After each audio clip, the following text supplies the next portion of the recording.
Good afternoon, everyone. It's great to see all of you here. I'm Lori Robinson, Assistant Attorney General for the Office of Justice Programs in the U.S. Department of Justice. And it's a great honor for me to join Vice President Biden and Attorney General Holder in welcoming all of you here today. I know you've come from all over the country, and let me just say it's a privilege to have all of you here. I'd also like to welcome two members of Congress that we have here, Congressman Conyers and Congressman Carnahan. I'd also like to welcome the Associate Attorney General of the United States, Tom Pirelli, and the head of DEA, Michelle Lenhart, the head of the U.S. Marshals, John Clark, and the head of the COPS office, Barney Malakian. And finally, thank you to the Medal of Valor Review Board members who are here with us today.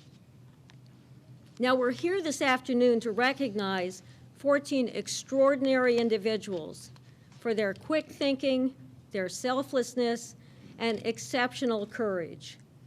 These are law enforcement officers, firefighters, and paramedics who went beyond the call of duty and risked their lives for fellow citizens and colleagues. We know that every day, public safety officers in this country make tremendous personal sacrifices. The Medal of Valor is an expression, really, of our nation's deep gratitude. And in conferring this honor upon these brave men, we say a collective thank you for their service and their commitment. I'm now privileged to introduce our next speaker, the nation's top law enforcement officer. As a career prosecutor, Eric Holder has worked closely with public safety officers at the local and federal levels. He understands the challenges they face, and he appreciates the sacrifices they make. He brought that understanding and appreciation to his current position, and I'll tell you, he works every day to support state and local public safety officers. I'm so pleased that my boss, Eric Holder, who I can tell you is a real friend to law enforcement in this country, could be here today. Please join me in welcoming the Attorney General of the United States.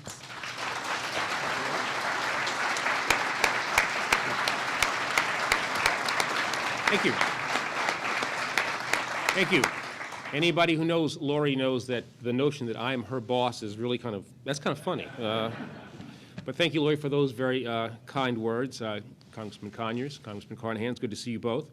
And I want to thank you, Lori, more importantly, for your leadership of the Office of Justice Programs and for your support for public safety officers across the country. It's a privilege to join with you and with my good friend, Vice President Biden, and so many proud colleagues, friends, and family members in recognizing the outstanding work and the inspiring contributions of the 14 public servants that we're all gathered here today to honor. I'm especially grateful for this opportunity to acknowledge and to personally thank each one of you for the example that you've set, for the courage that you have shown, and for the differences that you have all made. Now, as Lori noted, the Medal of Valor is the highest award to public safety officers in our country. And today's recipients are part of a very, very select group. Now, although you work alongside some of the nation's most talented and most effective public servants, public police officers and firefighters, sheriffs and EMTs, rescue squads and highway patrols, each one of you has stood out from that very esteemed group.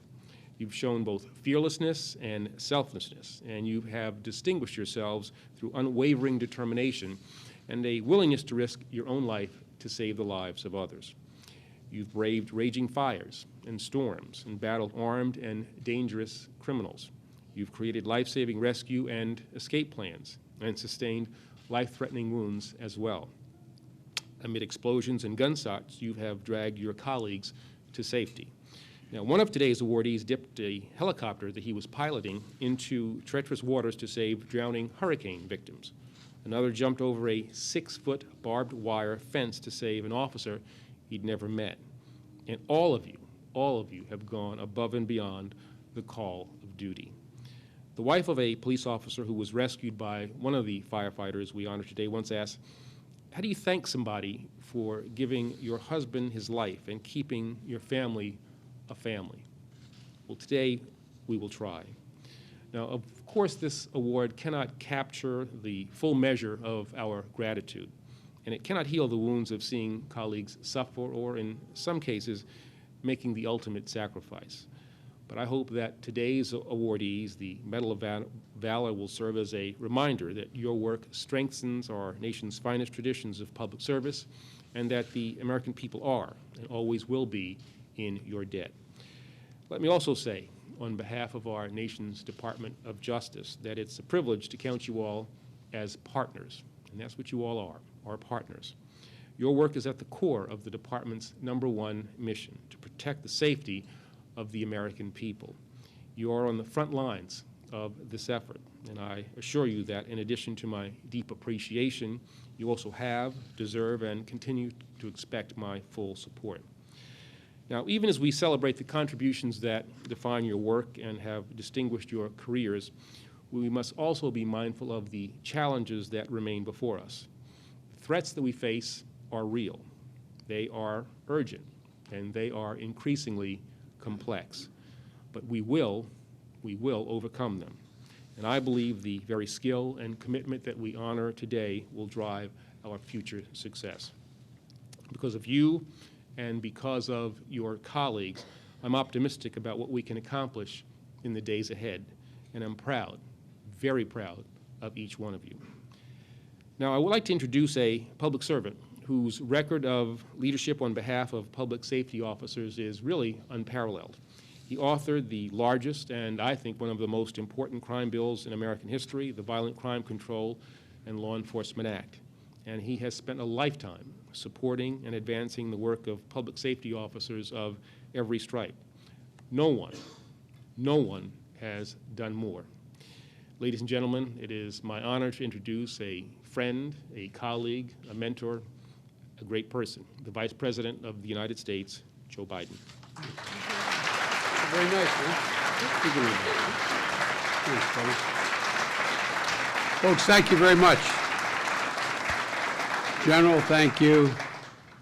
Folks, you know, as Vice President or as President or any public officer who has been elected to high public office, you have a lot of responsibilities. Some of them, as John can tell you, and John and I have been friends for, he's really my dean. John and I have been friends for over 35 years. Some of them are just your duty. Some of them you really wish you didn't have to do. And some of them you are proud to do, and others you relish being able to do. I'm truly flattered that I'm in a position today to be able to recognize you guys. I have been working with public safety officers my entire career. Years when John and I shared responsibility on the Senate and House Judiciary Committee, we spent most of my time dealing with these issues. We have monuments to your fallen brethren, both the fire service and the police service. We have been able to work towards seeing to it that families are not left behind, and pensions are available.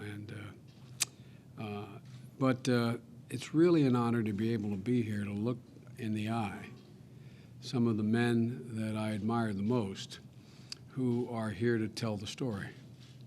A lot of your colleagues never get here to tell the story, and some of you almost didn't get here. Ladies and gentlemen, you all know this, and particularly the families, but the incredible act of courage that's represented in these 14 men have prevented harm, saved lives. The men we honor today have ended violent standoffs, have rescued wounded comrades, have taken gunmen on in the face of great danger, refusing to give up or back down even after suffering severe injuries, reacted quickly in crisis to protect the innocent, literally walked through fire to help neighbors in need. And the New York fire chief, Ed Corker, once famously stated after 9/11, he said, when a man becomes a fireman, his greatest act of bravery has already been accomplished. And he went on to say, what he does after that is in the line of duty. That goes for you law enforcement officers as well.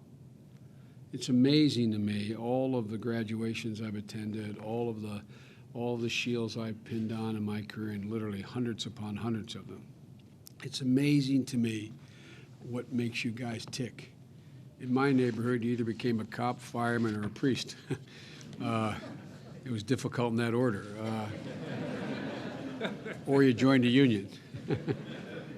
But guys, really, what always amazes me, is how you just do it like it is part of your DNA.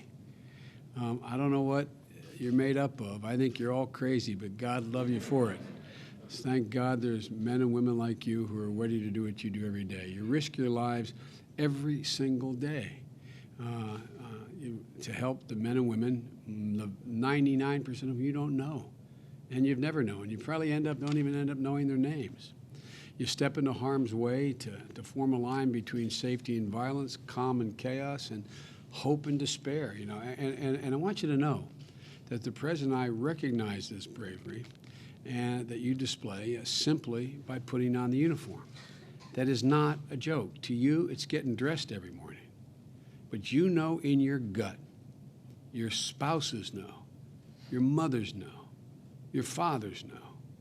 Every time you don that uniform, every time you walk out to do your job, you have no idea what's coming up that day. But you know anything that comes up is not likely to be something you're looking forward to. The danger you face just by showing up for work is pretty remarkable. I've never been able to figure out, as I said, what makes you tick. But as my mom would say, God bless you all for doing what you do. And I want to take this opportunity to thank your families, who, quite frankly, there was a famous poet who said, John Milton, he said, they also serve who only stand and wait. Lots of times it's harder to stand and wait. How many times have you turned on the television and seen the 6 o'clock news and there's a raging fire? Or you see on television there's a gunfight or a hostage situation. Every one of you I know, your heart sinks just for a second, thinking, is that my husband? Is that my wife? So we owe you, the families, more than we can pay you. Because I tell you what, it takes a special breed of person to support these guys, to support the women just like them who do the same kind of thing. The officers we honor here today have been singled out for going above and beyond what is ordinarily called for, just doing your duty every day, which in and of itself is always a challenge. From the firefighters who sustained second-degree burns after running into a collapsing building to rescue an injured comrade, to off-duty detectives who took down a fleeing shoplifter while lying on the ground, having been shot repeatedly himself. We also know that there are thousands more like you, who wonder when they read about you, will they have the courage to do exactly what you did? Just like you probably wondered if the circumstance that brought you here today occurred in your career. And the truth of the matter is, the vast majority of your comrades just instinctively would step up and do the same thing. But you guys are really tested. It doesn't matter until you've met the test, until you actually have it happen to you. Today is a day for every man and woman in uniform to feel proud of you, and quite frankly, to feel proud of yourselves, to feel proud of themselves. You know, I know you didn't seek or expect this moment of recognition. I'm sure when each of you are in the dilemma you're in that brought you here today, you didn't say, you know, I wonder if I do this, I'm going to get recognized. I wonder if I do this, that, you know, the president may call me down to the White House, or I may get to see the Attorney General and maybe avoid the Vice President. I mean, but seriously, it's amazing how reflexively you act. And it's because of the training you've gotten, and it's because of the character you possess. These awards never crossed your mind when you were saving hurricane victims, as was pointed out. And by the way, we're going to go through each and every one of you. This is not a matter of I want the press to know. This is not a matter of just ticking off generically. We're going to read what each and every one of you did. But grabbing folks from a submerged truck or scaling barbed wire fences has been mentioned, or coming to the aid of a wounded officer.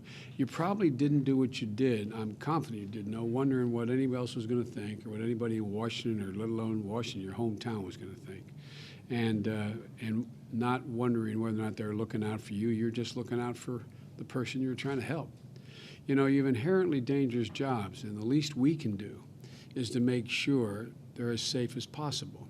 Some of the firefighters here know, they've had to hear me 100 times, know that, there's overwhelming evidence that the greatest cause of death of a firefighter or injury is the lack of an adequate number of firefighters. Let me say that again. The greatest danger to a firefighter for his life limb is there not enough firefighters. We want to cut down the loss of life, add firefighters. And the same goes for law enforcement. So we got to make sure you have the resources that you need and the benefits you deserve.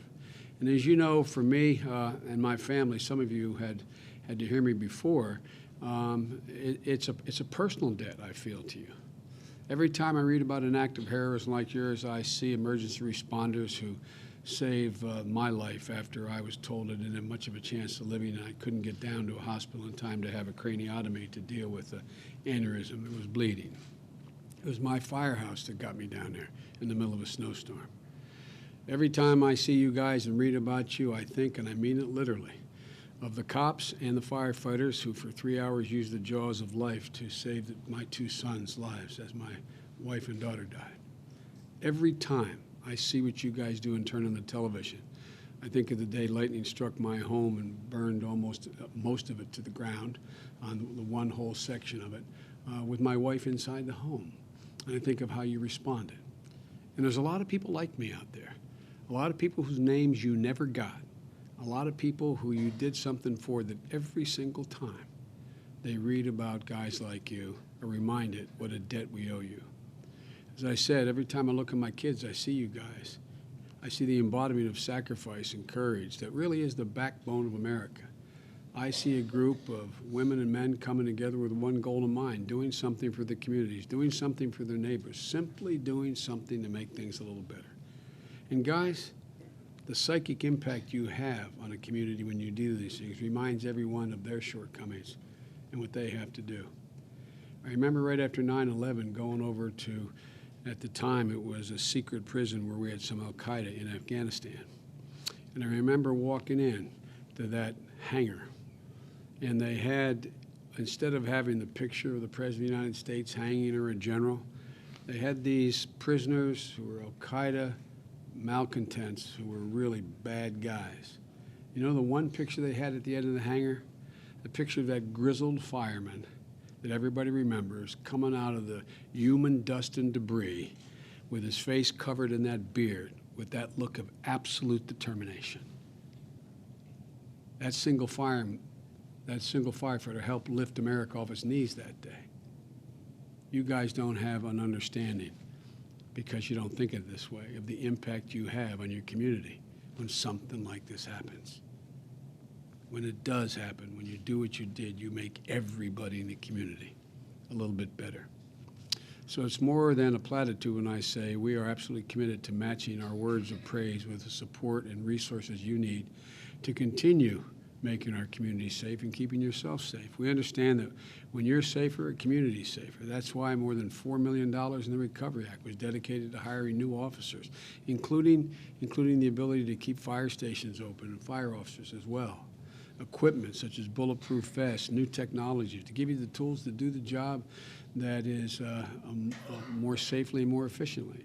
And as the Attorney General will tell you, this ain't your father's police department or fire department. You're asked to do things now no law enforcement agency in a state or a locality has ever been asked to do. You're asked to know a little bit about terror. You're asked to be able to recognize whether or not there is an IED. You're asked to whether there's a toxic chemical. You're asked so many things. We expect so much of you, and you always rise to the occasion. You should know this commitment's not going to stop today or tomorrow or in the next 6 months. We're going to work to continue to see that what serves you best is what you get. For your bravery deserves no less. I'm proud to offer my congratulations and our appreciation and the administration's unwavering support to you all. And by the way, I'm not just saying, I got 36 years to back up what I'm saying here. We mean it. We need you. We need you badly, and your job is even more complicated. While we don't say it nearly enough, thank you, thank you, thank you. On behalf of my family personally, on behalf of every family in America, every individual in America. And sometimes the guys you save, you wonder why you did sometimes, because you turn around and find yourself at the other end of a gun. But guys, you're something special. And so we're delighted to be here today, and as I understand it, what we're going to do now is I'm going to turn it over to the boss, and she's going to read the names of each one of you. And Eric and I are going to recognize you over here, and I'm going to drape the medal on you. And guys, don't be offended if I can't connect it in the back, all right? All right. So congratulations all to the families. Thank you, and I'd like to meet each and every one of the family members, if you're willing, when this is over. Thank you all so very much.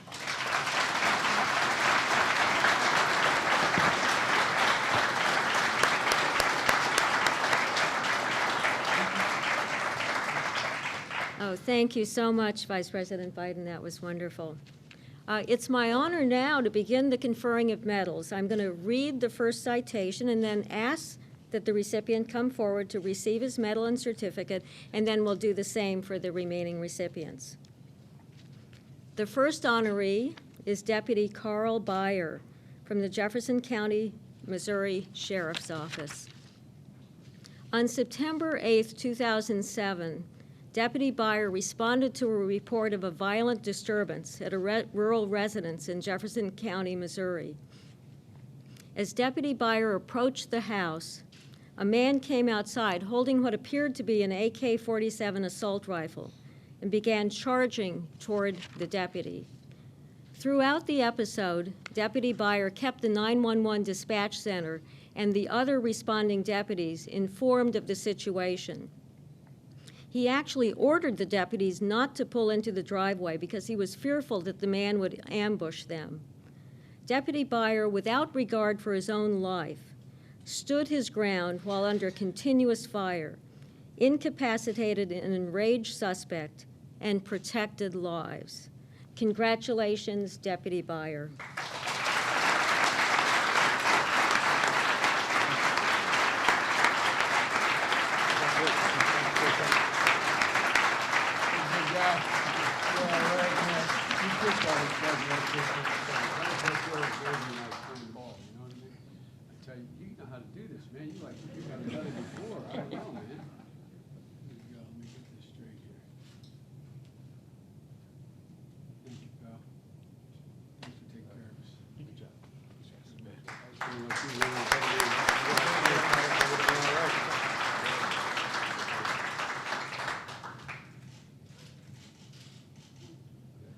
Thanks, man. Nothing to it.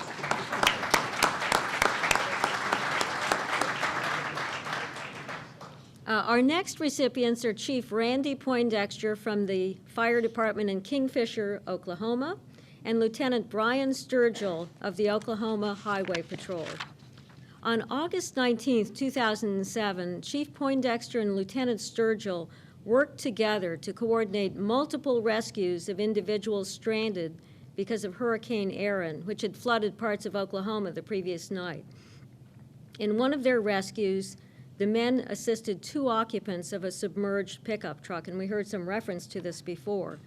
Lieutenant Sturgill maneuvered the helicopter's skids so they were just under the water, and Chief Poindexter was able to remove the first occupant. The rescue of the second occupant was riskier because Lieutenant Sturgill had to position the helicopter's skids so they were actually deeper in the water. The lieutenant's efforts enabled Chief Poindexter to reach both occupants and get them to safety. I think this is a remarkable story. Congratulations first to Chief Poindexter.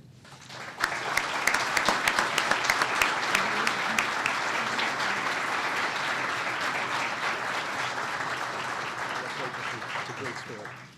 Great. I think you'd rather pull them out of the water than to do this, huh? Good old man. See if I can get this right here. I'm getting it down about the 14th one.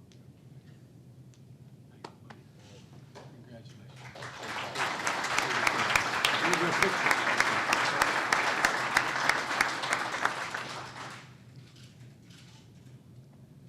Thanks again, man. And congratulations now to Lieutenant Sturgill.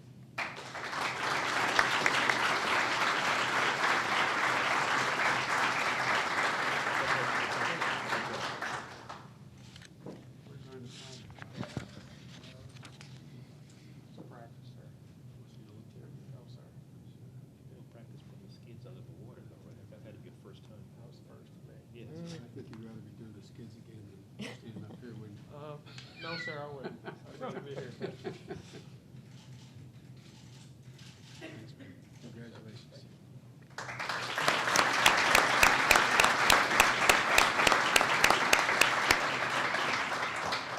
Now, our next group of recipients is Lieutenant Paul Pender, Jr., Acting Lieutenant Gerald Murphy, and firefighter Frederick Johnston, all of the Brookline, Massachusetts Fire Department.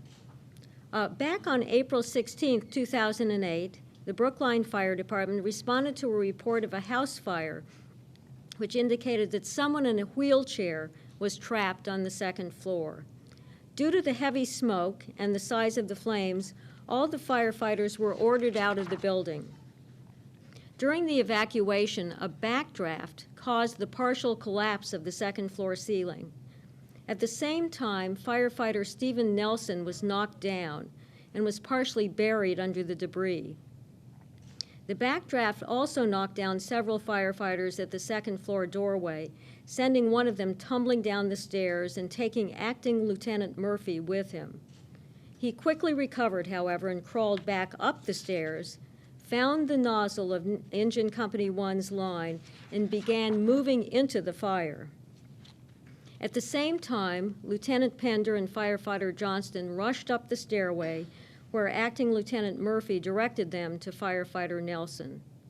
Without hesitation or concern for their own safety, they all advanced to the second floor, located firefighter Nelson, and rescued him. Afterwards, all 4 men were treated for second-degree burns. Let's give congratulations first to Lieutenant Pender.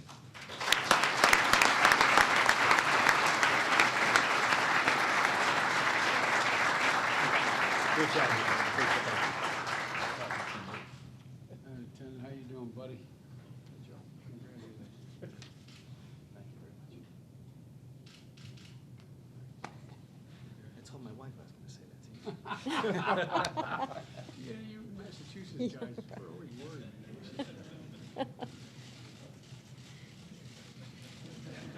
You're getting this spruced up, man. He's straightening you out, yeah. Thank you.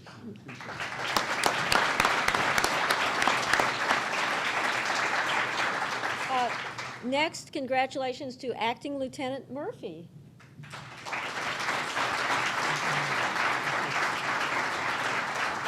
Great job. Great job. We're very proud of you. You know what they want me doing? They want me facing forward. That's because they don't want you back. They don't want to get my bald head, you know? You wouldn't know anything about that, I don't think. Not me, sir. I know.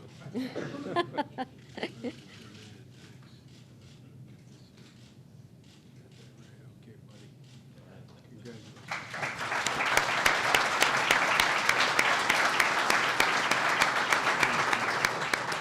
And now let's bring up and congratulate firefighter Johnston.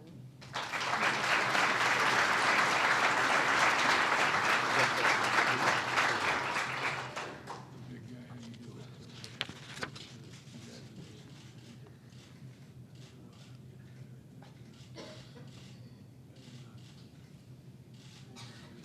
You got you? I have it straightened out here. All right, thanks.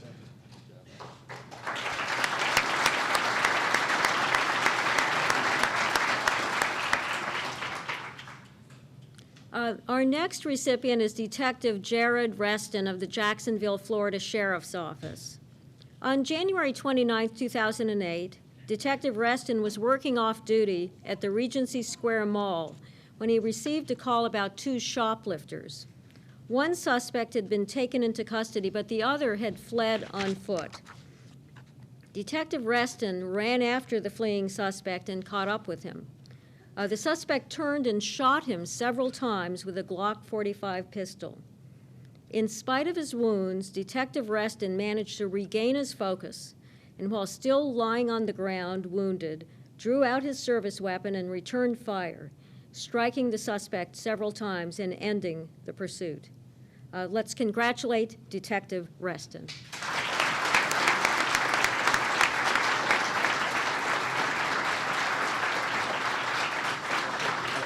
How you feeling, man?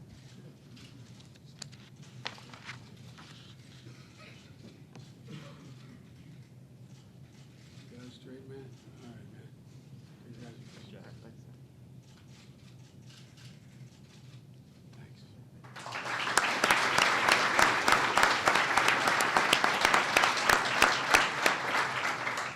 Thanks. The next recipient is Officer Pedro Garcia III of the San Antonio, Texas Police Department.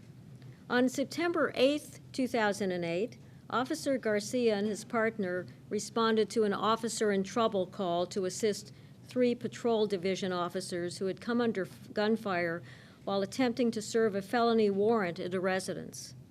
Officer Garcia directed a rescue plan to remove a wounded officer. As he approached, he was struck in the face by a bullet or bullet fragment.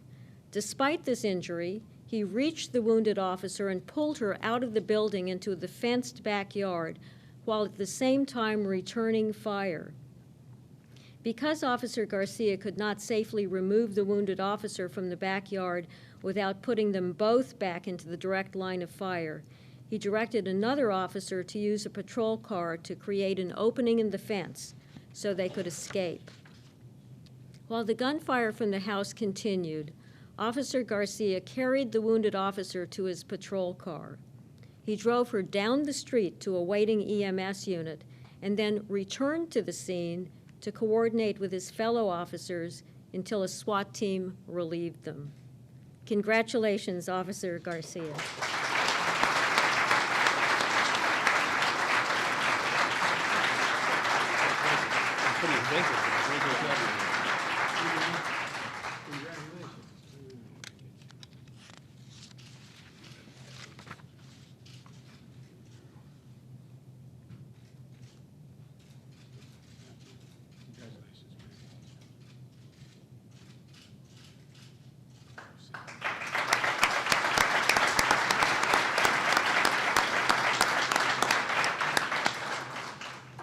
Our next recipient is Captain Edwin Lynn O'Berry of Palm Beach County, Florida Fire and Rescue. On April 8, 2009, Fire Rescue Captain O'Berry was one of several firefighters at the Palm Beach County Fire Rescue Station 31, changing shifts, when he saw Officer Doug Ruaw of the Palm Springs Police Department struck in the head and rendered unconscious by a robbery suspect. Captain O'Berry retrieved his personal firearm from his vehicle, jumped a 6-foot fence with barbed wire on top, which is remarkable, and ran to Officer Ruaw's aid. Another firefighter followed Captain O'Berry and dragged Officer Ruaw to safety, while Captain O'Berry covered them with his weapon. The suspect was carrying Officer Ruaw's handgun when he ran into a 3-foot wide alley behind a nearby apartment building. Captain O'Berry followed. Once the suspect realized he was cornered, he turned toward Captain O'Berry and pointed the handgun at him. Captain O'Berry and a responding police officer fired at and struck the suspect. Afterwards, Captain O'Berry began rendering aid to the suspect, who was flown to the local trauma center. Congratulations, Captain O'Berry.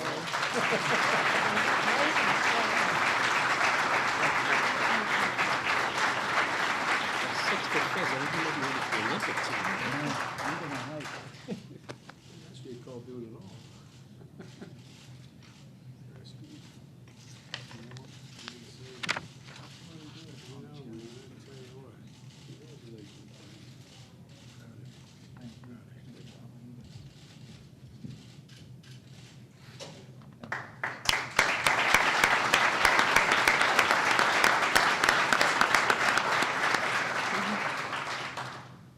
Our next recipient is Officer Vidal Alberto Colon of the Milwaukee Police Department. On April 11th last year, Officer Colon and his partner responded to the report of a subject with a gun who was threatening citizens during a dispute. During his foot pursuit, Officer Colon chased the subject through residential yards to the rear of a house. As he neared the subject stopped to retrieve the handgun he'd dropped. Officer Colon was about 10 feet away and ordered the subject not to move. However, almost simultaneously, the subject fired his weapon at Officer Colon, hitting him in the abdomen. Despite this injury, Officer Colon continued to exchange fire with the subject until both their weapons were empty. When other officers arrived, Officer Colon was able to rise to his feet and make it to the front of the residence to direct them to the subject so he could be taken into custody. Congratulations, Officer Colon.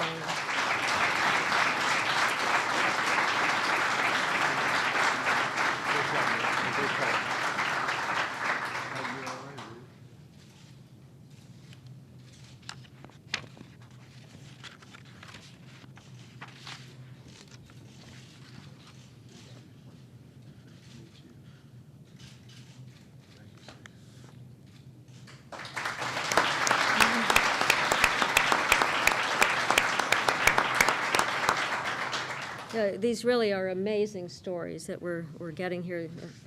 And our final group of recipients today are Fire Lieutenant William Irvin Apple, firefighter paramedic Andrew Charles Neff, firefighter paramedic Michael Scott Chellis, and firefighter EMT Timothy Allen Wisely of the city of Maplewood, Missouri, Fire Department. And I must note that Missouri seems to be doing well here today.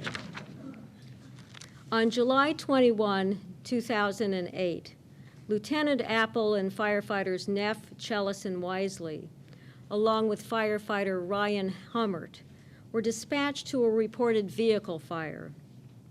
When they arrived, they found a small pickup truck engulfed in flames in the driveway of a house. As firefighters Wisely and Hummert advanced a hose toward the burning vehicle, there was a loud explosion, and firefighter Hummert fell to the ground. Firefighter Wisely began medical treatment of firefighter Hummert and quickly saw that he had been shot in the head. Firefighter Neff ran to assist firefighter Wisely in treating their fallen colleague. None of the firefighters knew the location of the gunman, and while waiting for an ambulance, there was yet another gunshot. This time, it was Maplewood police officer Adam Fite who had been wounded. Firefighter Neff administered emergency medical treatment to Officer Fite while they both were still in the line of fire.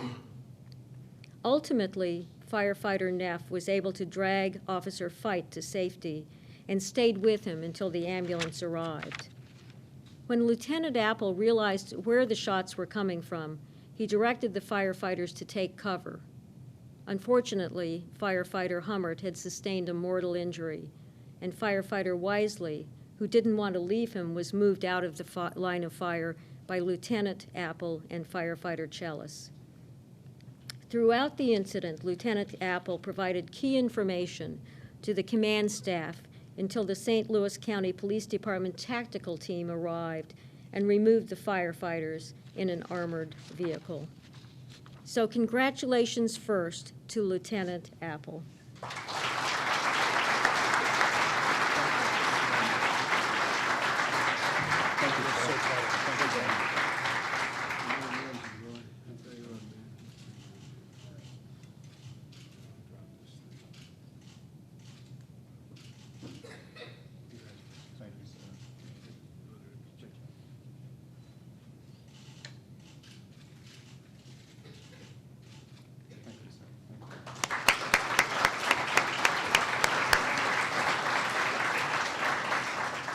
And then our congratulations to firefighter Neff. Great job.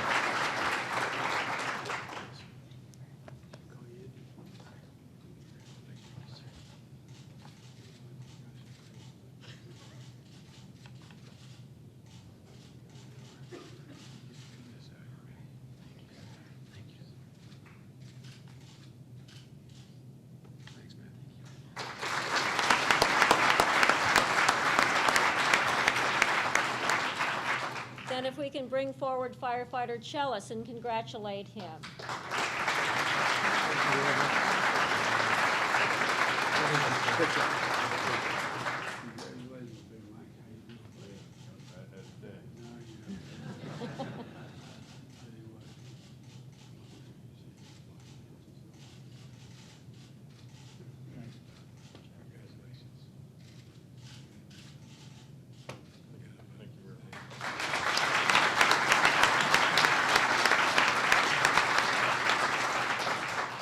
And finally, let's bring forward and congratulate firefighter Wisely.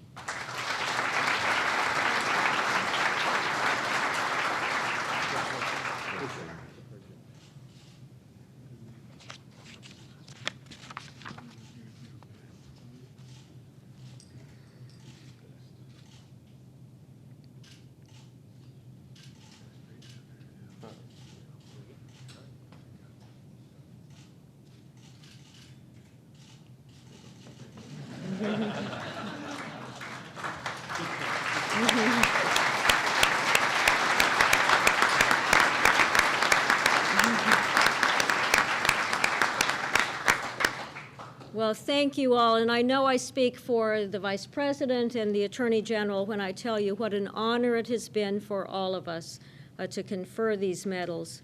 Now, if I can make one more request, we'd like to have all of the honorees return up on the stage for a group photograph, and thank you all again. This concludes the ceremony. Thank you.